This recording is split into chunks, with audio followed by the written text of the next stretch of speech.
Et c'est l'heure de l'info écho avec vous, Christophe Dansette. Bonjour Christophe. Bonjour Nina.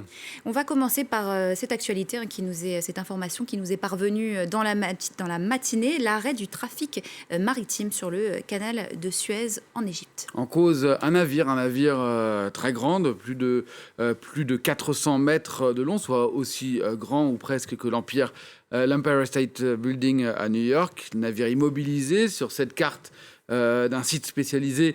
On voit très bien qu'il est, on va le voir là, qu'il est en travers.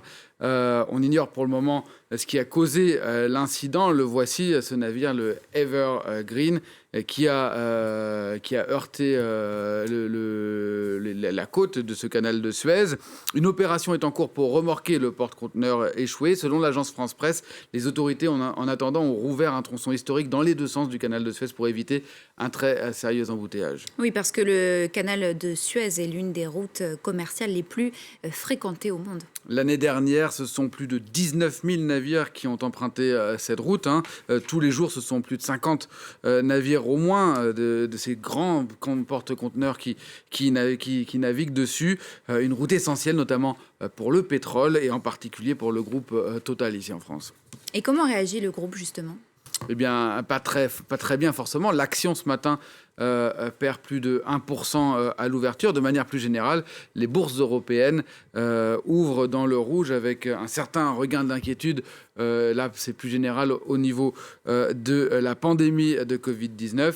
Vous voyez ici l'action Total qui ouvre en baisse de 0,8%. Et quant au CAC 40, lui, il se replie de 0,8%, 0,9% même pour le DAX à Francfort. À noter également l'action Carrefour qui, elle, en revanche, est dans le vert, plus 1,36%.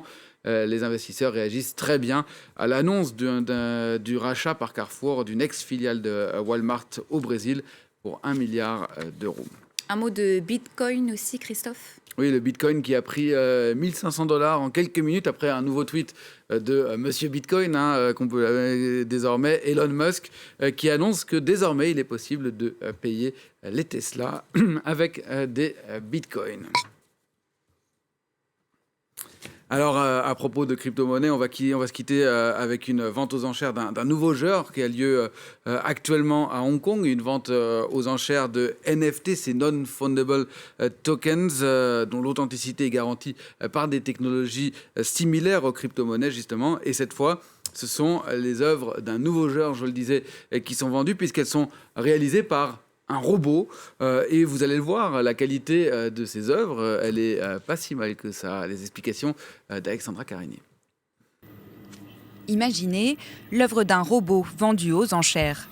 Ce n'est pas de la science-fiction, on vous présente l'artiste Sophia le robot. Et pour l'occasion, elle se prête au jeu de l'interview. Je suis très enthousiaste et j'espère que les gens aiment mon travail et qu'à l'avenir, les humains et moi, nous pourrons collaborer d'une manière passionnante. Sa muse, c'est le cyberartiste Andrea Bonaceto. C'est à partir de ses œuvres numériques que Sophia laisse exprimer son talent. Et le résultat fait le bonheur d'Andrea, qui voit cette collaboration comme un manifeste. Ce que nous voulions vraiment, c'était faire une déclaration dans le monde de l'art et même dans le monde de la technologie pour s'ouvrir comme une nouvelle route. Quant à savoir si les tableaux de Sophia peuvent être considérés comme des œuvres d'art, la robot a la réponse. Mes algorithmes produisent des modèles uniques qui n'ont jamais existé avant. Donc oui, je pense que les machines peuvent être créatives. Des arguments qui semblent convaincre jusqu'aux galeristes. C'est fascinant pour moi de voir ce genre de nouvelle manière de faire de l'art par une intelligence artificielle.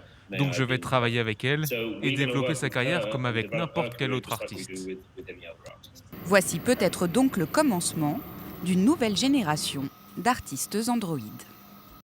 Alors, le moins qu'on puisse dire, c'est que les enchères s'envolent puisque l'un des tableaux est en train de partir pour plus de 10 millions de dollars. Il avait été acquis il y a quelques années par un acheteur anonyme pour 1 500 $. Vous imaginez la différence, c'est plus de 10 000 fois plus. Et encore, il reste plus d'1h30 pour encore enchérir. Donc, si vous êtes candidate, Nina, on va voir, on va s'y intéresser. il faudra avoir 10 millions.